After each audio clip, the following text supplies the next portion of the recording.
attending this event. We're honored and humbled to have you all among us.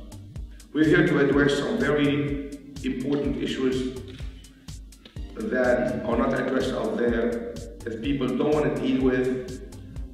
These issues need to be brought out. We need to brainstorm them. We need to understand what's really happening out there. We need to write about it. We need to talk about it on TV. We need to be activists. If you're really not happy with what's happening in the economy today, you're going to have to be activists. You're going to have to pound, talk, speak, write, do something about it. We created this organization a year ago. Today we have over 800 supporters. We're going to have a great speaker this evening, Gilmore. I'm focusing my primary time as president and CEO of the Free Congress Foundation. Now, the Free Congress Foundation is basically a Washington think tank. Purpose of the Free Congress Foundation, I have reoriented the organization towards financial policy. So you can imagine that when I had an opportunity to come and visit here, I was told that I was going to be dealing here tonight with the most obstreperous group of financial people in New York City. So you're not going to let me down, are you? I'm going to get through this and then we can have a conversation, because I think I can learn a lot from the people who are here in this room as we go forward. It's just as I had said, this is a serious time for the United States of America. You know, it's funny, we always knew that it couldn't go on forever, just borrowing in order to pay and wealth transfer. We all knew it couldn't go on forever, but you know, it looked like it might go on forever. But now it is not. It's come, I think, to the end. Now we have an economy which is not recovering. So the theory I think we had in Washington was, don't worry about it. This is just a normal business cycle downturn. Everything's going to be fine. It's a little different to be sure, but we'll recover and everybody will be fine.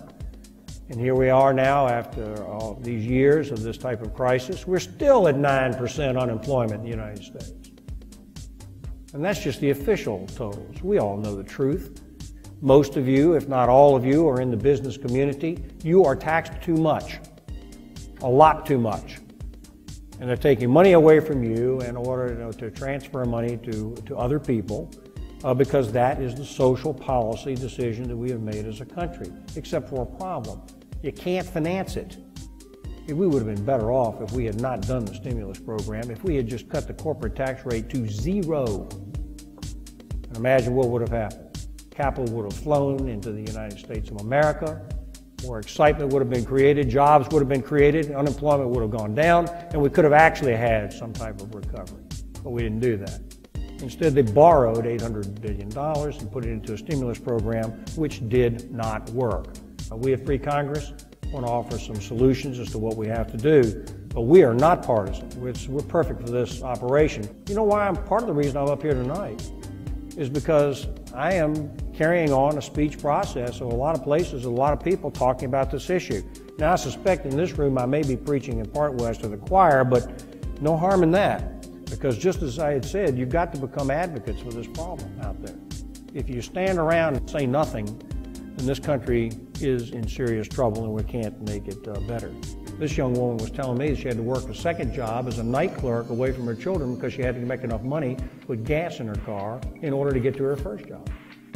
This falls heavy upon regular people out there, not people on Wall Street, not people in the financial community of New York or Chicago or Washington or any place else, regular individual people out there. The danger of social displacement in the United States is quite great. We at Free Congress Foundation think that something can be done about unemployment in this country. If the United States is weak economically, we will be victimized. Make no mistake about this. There isn't anybody in the world that I would bequeath my children's or grandchildren's future to, right, except my fellow Americans. Believe me, we will not be treated well at the tender mercies of others around the world, even some of our allies. Our program at the Free Congress Foundation we call Freeze, Grow, Fix. Freeze, Grow, Fix. We believe that you've got to freeze the spending. And in fact, we believe that you've got to reduce spending about $800 billion in this country and get a handle on the outgo. Just get a handle on it. and control this constant ratcheting up. Secondly, you got to grow the economy. That's the way out. And then finally, you got to fix the entitlements. Anyone who says that we can just ignore the entitlements and keep ratcheting up the exact same way is planning to have these entitlements go away. Your children out there probably, if you ask them, well, what about when you retire, your Social Security, they'll all tell you, we don't expect to get any. I think that we owe an obligation to, in fact, preserve these entitlements if we can. But that means that we're going to have to make some adjustments. For example, we could have the rates of these kinds of increases of Social Security grow at the rate of the economy. I believe that growth has to become a national mission for the United States. We're going to be fine if we do our job right. We, in the United States of America, have what I like to call, what everybody likes to call, the secret sauce. We, in America, understand entrepreneurship and the capital investment and the free market better than anybody else in the world. As a matter of ethics, we understand it better. And if you do this, if you really liberate the American economy the way we have down through our entire history, you can get this unemployment rate down. You can take that poor girl behind the desk and get her a decent job so she can look after her children. That's what we need to be doing. That needs to be our duty. And we need to do it together as Republicans and Democrats. We can do this together. And ladies and gentlemen, I look forward to hearing your comments as we go forward. Thank you, Ziad.